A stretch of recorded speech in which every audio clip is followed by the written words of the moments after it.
Judah Grunstein, you agree? Yeah, I do agree, but at the same time, I think that the kind of tone that we're taking to discuss Trump is a major mistake.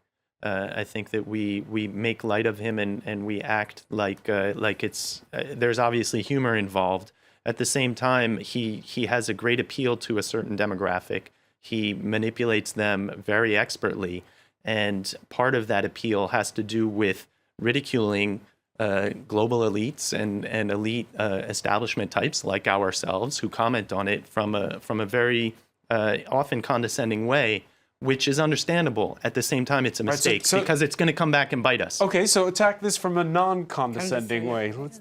Well, there's obviously conflicts of interest, but at the same time, there have been conflicts of interest before Trump that were sort of basically overlooked or minimized.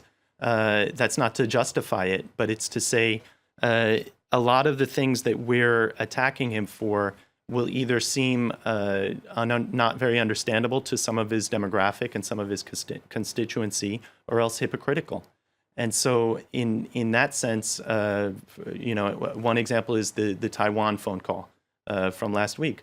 The one China policy is actually pretty hard to explain to someone who isn't paying really close attention to East Asia's strategic landscape. So it makes kind of sense. It makes sense to a lot of people when he says, wait, we're allowed to sell weapons to them, but I can't take a call from the president. That will make sense to his constituency. So if we condescend to that and say, oh, well, obviously he doesn't understand anything about East Asia, then we're condescending to millions of people who agree with him instead of trying to explain it in a way that doesn't alienate them. So again, this particular issue is much more clear-cut. There's a conflict of interest. You can almost imagine him hiring people from the show for government positions and turning it into almost like cabinet position interviews. It's almost how he's been conducting his cabinet interviews anyway.